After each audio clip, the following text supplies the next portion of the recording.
Onye ọma m, ị nụla akụkọ ndị hiri odo n'ụwa taa? Ọkọ akụkọ bụ m, Ọsọndụ Chukwuebuka. Onye ga-eji aha pati NDC zọọ onye isi ala n'afọ 2027, Maazị Peter Obi, etoola mkpebi ọchịchị etiti ihiwe ụlọ ọrụ ndị uwe ojii n'Ogo steeti ma kwupụta ụjọ ya na ọchịchị dị ugbu a pụrụ iji ohere akwagide ndị uwe ojii inyere ha aka mee nrụrụ aka n'oge ntụliaka elu ọkwa onye isi ala, ma gbakwunye na ọ ga-akacha ma ịhapụ ịmalite iwu ọhụrụ ahụ ruo oge a tụchara vootu n'afọ 2027. N'ọzọ dịka ibe ya, onye ọkaiwu ma bụrụ onye na-achụso nta ugwu ruru ndị mmadụ Femi Falana San ekwuola ugbu a na ihiwe ụlọ ọrụ ndị uwe ojii n'Ogo steeti agaghị egbochi ọnọdụ enweghị nchekwa ịga n'ihu na-eyi odo ya bụrụ na enweghị ogbugbo kpụ ọkụ n'ọnụ nyere ụbịam n'ọnọdụ ihe isi ike. Ọtụtụ ụmụ afọ ala anyị gụnyere Sowore aka atọla okwu nwunye onye isi ala Remi Tinubu kwuru bụ nke o kwuru na ọchịchị etiti dị ugbu a nke di ya nọ n'isi ya enyepụla ọtụtụ ego onyinye iji kwado ọtụtụ ndị ịmalite azụmahịa kulikuli, akara na ọka hụrụ ahụ. Sowore kọwara okwu ọnụ ya dịka ihe ịgba àmà ọchịchị dị ugbu enweghị atụmatụ ọma ọbụla ha nwere maka ọha na eze.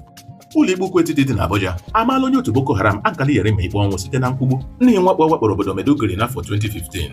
Ndị a na-enyo enyo na ha bụ ndị omekome na-eyi ndụ ọha egwu awakpola Sunday Igbo na ndị otu ọrụ nchekwa ya Iruoken bụ ebe ọtụtụ ndị ọrụ nchekwa ya nwetara mmerụ ahụ n'oge ha gara inyochapụta ndị omekome ahụ n'otu oke ọhịa dị na steeti Ọyọ. Peter Obi emezuola nkwa o kwepụrụ Kenneth Okonkwo ma dọkpụrụ ya ugbu a pụọ n'ụlọ ikpe n'ihi ikwu okwu mmetọ na nkwulu megide ya na-achọ ka na Kenneth Okonkwo ego nha ijeri naira 8. Ọgwụ na ụbụ akụkọ ndị ahụ hiri odo n'ụwa taa. Sonyere anyị na YouTube, Facebook nakwa WhatsApp chanel anyị na Akụkọ n'asụsụ Igbo.